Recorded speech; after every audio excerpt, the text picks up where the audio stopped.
नमस्कार विद्यार्थियों, क्लास को कंटिन्यू करते हैं।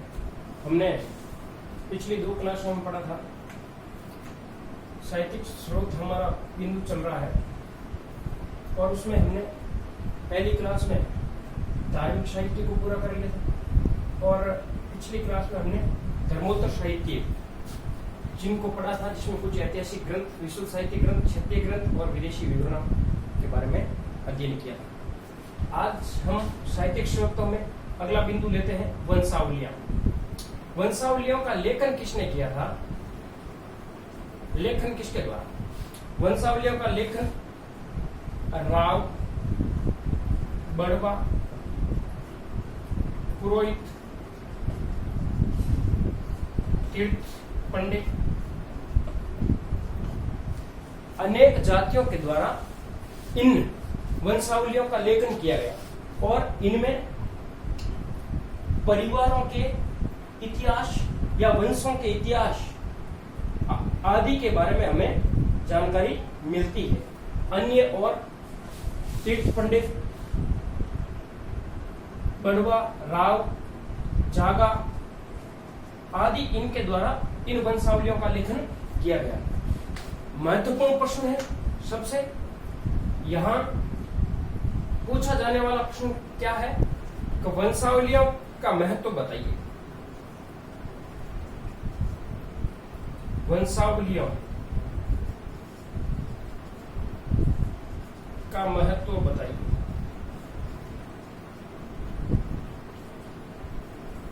क्या महत्व है इनका?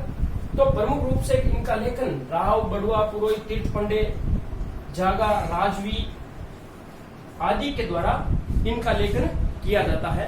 फिर ये इन वंशावलियों का महत्व क्या है? महत्व का हम मूल बिंदु पकड़ते हैं। लंबा चौड़ा याद करने की आवश्यकता नहीं है। हम महत्वपूर्ण बिंदु 4-5 है।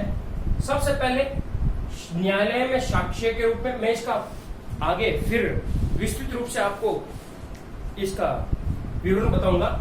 न्यायालय में साक्ष्य के रूप में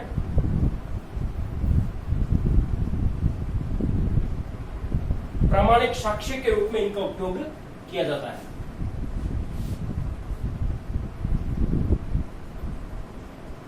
प्रामाणिक साक्ष्य के रूप में इनका उपयोग किया जाता है, और इसीलिए ये वंशावलियां महत्वपूर्ण भी मानी जाती है। नेक्स्ट अगला बिंदु लेते हैं, और क्या क्या इन वंशावलियों का महत्व है कि हमें एक व्यक्ति के कुल, संस्कृति, धर्म, गोत्र, वंश, पूर्वज आदि के बारे में जानकारी हमें इन वंशावलियों के माध्यम से मिलती है। तो हमारा पहला बिंदु तो वंशावलियों क्यों महत्वपूर्ण है? नंबर 1, ये न्यायालय में प्रामाणिक साक्ष्य के रूप में।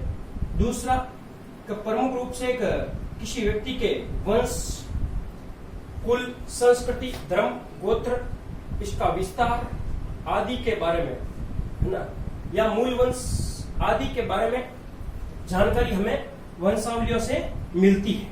फिर और क्या क्या इसके बारे में? ये हमें कई ऐतिहासिक घटनाएं हैं उनके बारे में जानकारी ये देती है। तीसरा, कई ऐतिहासिक घटनाओं की जानकारी, ऐतिहासिक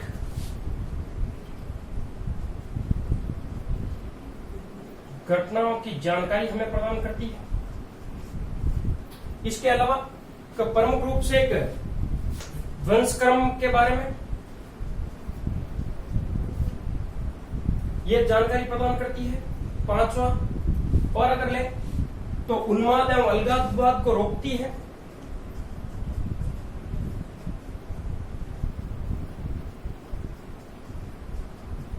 उन्माद एवं अलगाववाद को रोकती है। और छठा हमारा बिंदु का प्रमुख रूप से आर्थिक विकास और लोगों के व्यवसाय की जानकारी भी हमें इन वंशावलियों के माध्यम से मिलती है। समाज के आर्थिक विकास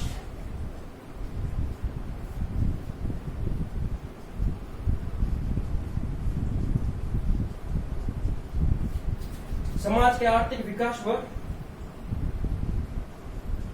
लोगों के व्यवसाय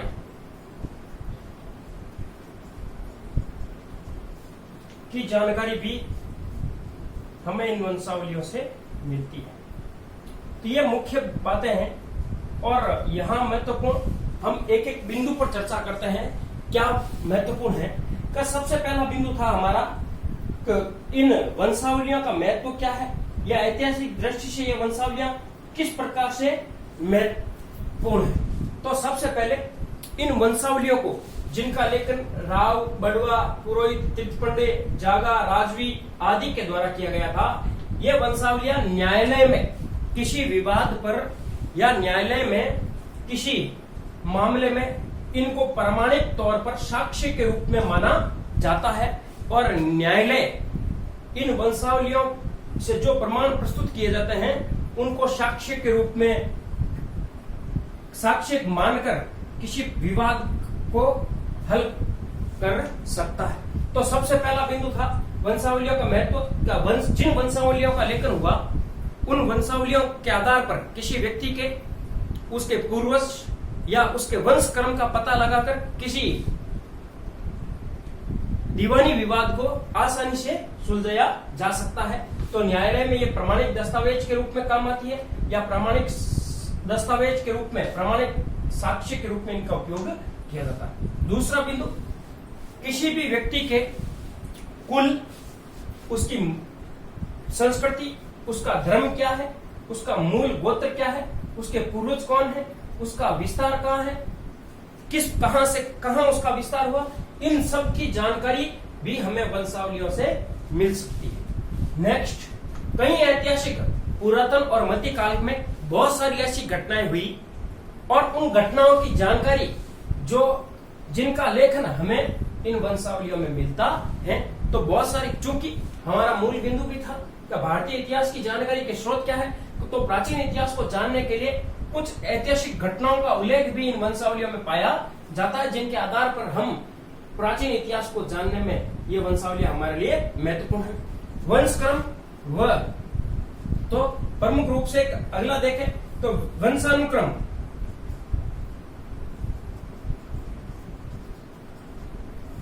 व प्रमुख रूप से एक इतिहास प्रसिद्ध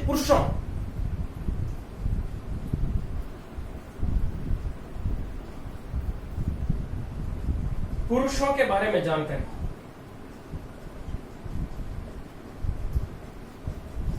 क्या प्रमुख रूप से कि किसी के वंश में किस प्रकार से कौन कौन से पीढ़ियां हुई या इसमें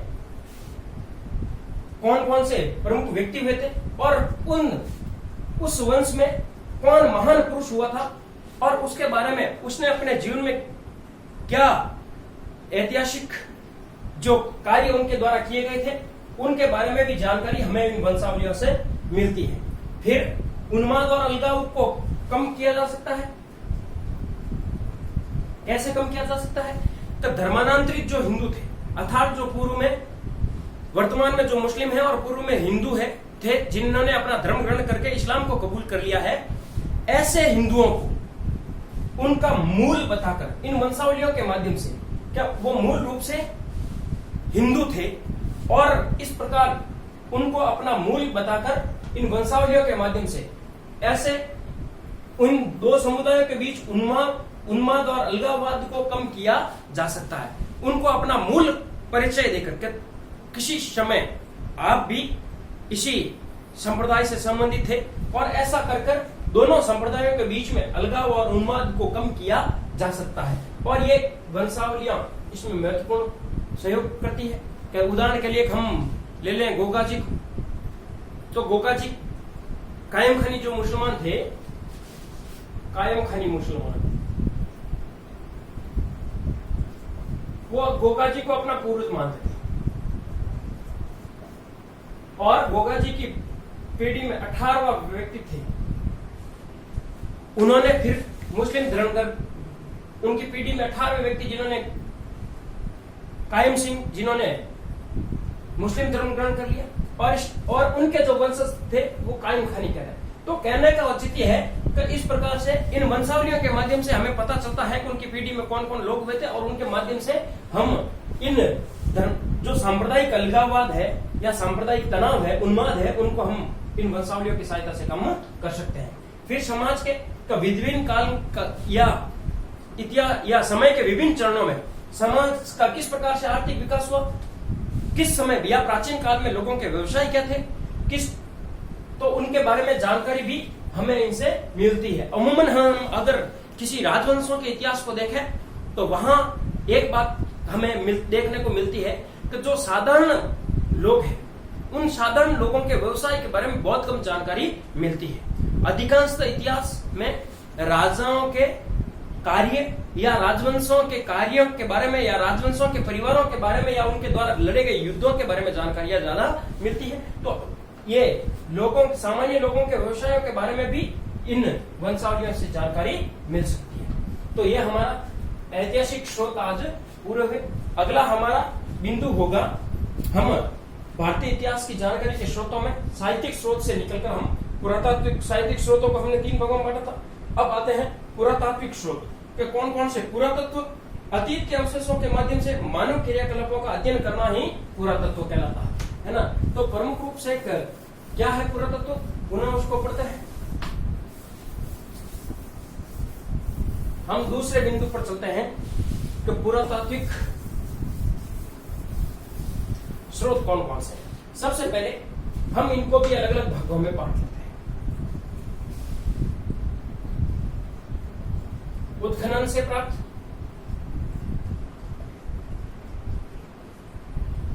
उत्खनन से यानी खुदाई से जो अवशेष थे जिनसे हमें प्राचीन इतिहास के बारे में जानकारी मिलती है। दूसरा हम ले लेते हैं अभिलेख। तीसरा मुद्रा व मोहर। इसके अलावा फिर स्मारक व भवन।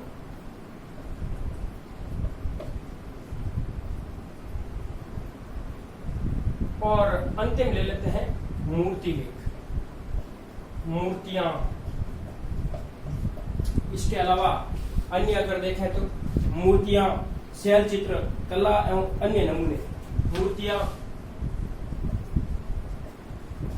शैल चित्र, कला व अन्य नमूने।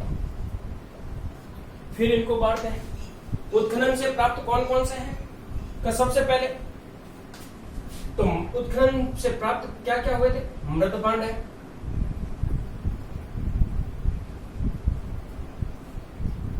उसके अलावा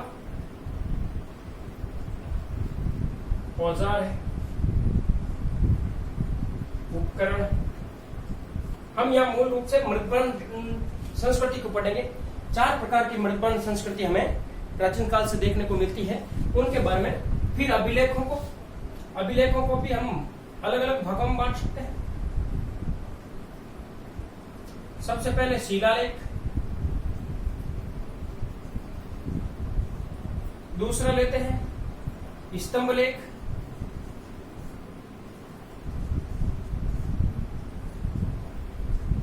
तीसरा गुहा लेख,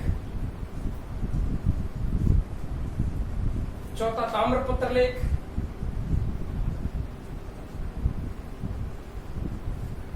और 5वां हम मूर्ति लेख। किसी मूर्तियों शासकों द्वारा मूर्तियों के शीर्ष या अधोभाग पर जो लेख अंकित करवाए गए उनको हम मूर्ति लेख कहते हैं। तो मोटे तौर पर हम इस पुरातात्विक स्रोतों में इनका अध्ययन करेंगे। हमने उत्खनन से प्राप्त अवशेषों को भी 3 भागों में बांटा है। या कौन कौन से जो खुदाई में मिले हैं, मृतभांड मिले हैं, औजार मिले हैं, उपकरण मिले हैं। अभिलेख जिसमें शिलालेख, स्तंभ लेख, गुहा लेख, मूर्ति लेख और ताम्रपत्र लेख है। फिर सिक्के और मुद्रा है, स्मारक भवन आदि है। जो उदाहरण के लिए स्मारक भवनों में जैसे मंदिर है, गुप्त काल के है, और आज भी हमारे लिए वो जानकारी के स्रोत थे कि उस समय इन मंदिर निर्माण का शिल्प क्या था, उसके बारे में या कला के बारे में, वास्तुकला के बारे में जानकारी मिलती है। तो आते हैं, सबसे पहले आते हैं पुरातत्व का तात्पर्य क्या है। अतीत के अवशेषों के माध्यम से मानव क्रियाकलापों का अध्ययन करना। पुरातत्व सबसे पहले तो पुरातत्व क्या है? अतीत के अवशेषों से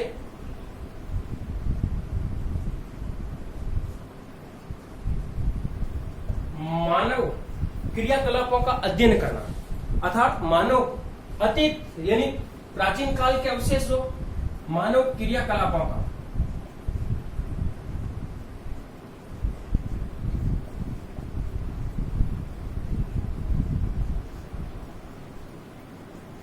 पुरातत्व कहलाता है। अब जो इन प्राचीन वस्तुओं या पुरातात्विक वस्तुओं का अध्ययन करता है वो पुरातत्वविद कहलाएगा। और प्रमुख रूप से तो पुरातत्व यानी अतीत जो प्राचीन वस्तु है या प्राचीन अवशेष है, उन अवशेषों के द्वारा मानव की क्या क्रियाकलाप थे प्राचीन काल में, उनका अध्ययन करता है तो उनसे अध्ययन करना क्या कहलाता है? पुरातत्व। तो पुरातात्विक वस्तु है जिसमें उत्खनन से प्राप्त कुछ वस्तु है, अभिलेख है, मोहरें है, स्मारक है, मूर्तियां है, शैल चित्र है। तो हम सबसे पहले चलते हैं उत्खनन से प्राप्त, और हमारे पास में सबसे पहला है मृदपांड संस्कृति। मृदपांड संस्कृति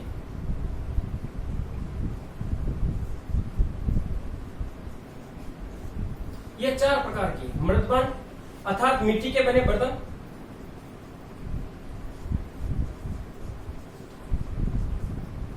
या मिट्टी से निर्मित बर्तन थे। और यहां 4 प्रकार की, सबसे पहले अगर हम देखें तो ओपीसी, शॉर्ट रूप में इनको कह सकते हैं ओपीसी, ऑकर्ड,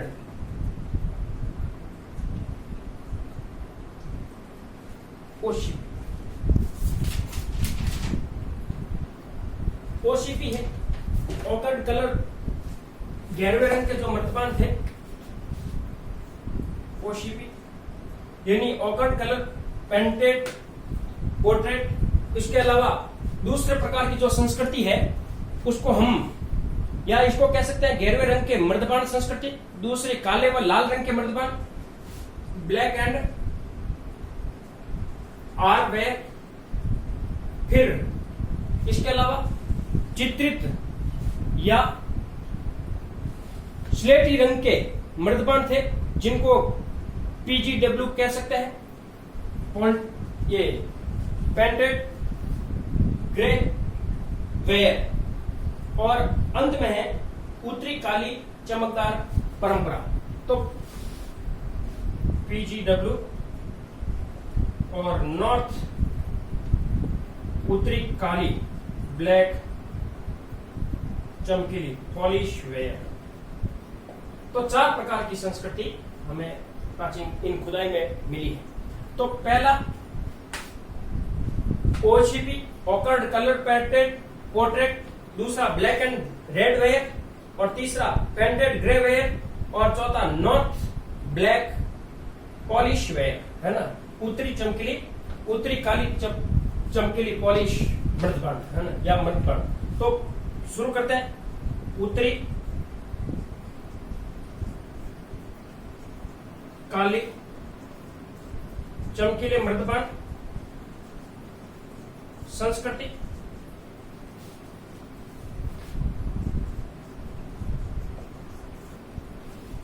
सबसे पहले में अगर देखें तो गहरे रंग युक्त मृदपांड संस्कृति, गहरे रंग युक्त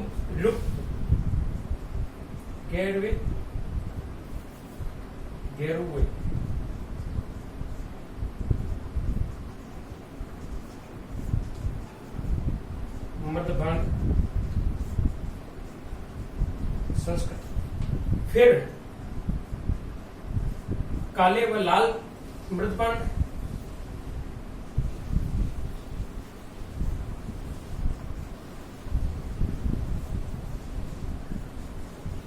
मृदपांड संस्कृति, और चित्रित स्लेटी रंग मृदपांड संस्कृति। तो 4 प्रकार की संस्कृति, ochred colour portrait, black and red ware, painted grey ware and north black polish ware. तो ये 4 प्रकार की संस्कृति हमें प्राचीन काल में से मिलती है, जो अलग अलग काल की है। इनसे भी हमें प्राचीन काल के बारे में जानकारी मिलती है। फिर औजार हम देखते हैं, प्रारंभिक औजार, मानव ने जो प्रारंभिक औजार,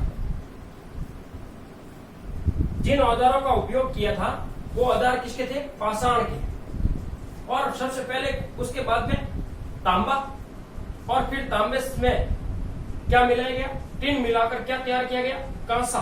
और कांसे के औजार फिर बनाए गए। और अंत में देखा जाए तो लोहे का आविष्कार बहुत ही बाद में हुआ था, है ना।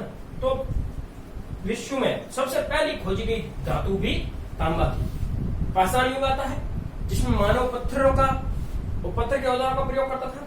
उदाहरण के लिए राजस्थान में भी इसके अवशेष है, जैसे डीडोना वगैरह अनेक जगह इसके अवशेष मिले हैं। और इसके बाद में तांबा विश्व में पहली खोजी गई धातु थी, और तांबे में टिन मिलाकर उसको कांसे के रूप में तैयार किया जाता था। जैसे कि हड़प्पा, आगे हम पढ़ेंगे, हड़प्पा जो संस्कृति थी वो कांस्य युगीन थी। और उसके बाद में अगर देखा जाए तो उत्तर वैदिक काल के अंत समय तक या उत्तर वैदिक काल में लोहे का आविष्कार हुआ, और लोहे के कारण ही जनपदों का उदय हुआ, और उसमें मगध सबसे शक्तिशाली बना था। तो यह प्रमुख रूप से मृदपान उत्खनन से प्राप्त, जिसमें मृदपान और अन्य उपकरण, तो ये इनसे भी हमें प्राचीन काल के बारे में जानकारी मिलती है। फिर नेक्स्ट आते हैं हम अभिलेख। अभिलेखों का, या फिर अगला क्वेश्चन और महत्वपूर्ण क्वेश्चन है, अभिलेखों का महत्व क्या है? जिस प्रकार वंशावलियों का महत्व क्या है, उसी प्रकार अभिलेखों का महत्व क्या है? सबसे पहले अभिलेख तिथियुक्त होते हैं। 2-3 बातें हैं। तिथियुक्त होते हैं, स्थान का अभाव होने के कारण अनावश्यक सामग्री उसमें नहीं लिखी जाती है। तत्कालीन किसी शासक के द्वारा निर्माण किया जाता, तो तत्कालीन शासक के बारे में जानकारी देते हैं। तो प्रमुख रूप से 3-4 बातें हैं। तो यहाँ फिर अगला क्वेश्चन आता है और महत्वपूर्ण क्वेश्चन आता है, अभिलेखों का महत्व क्या है?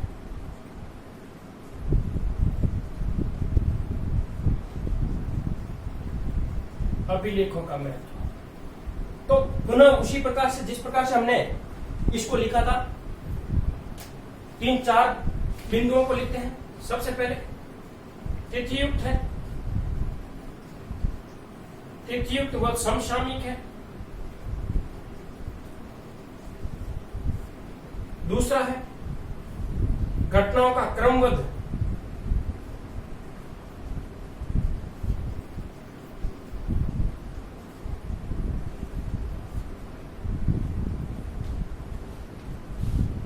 लेखन इनमें मिलता है। फिर तीसरा, स्थानाभाव के कारण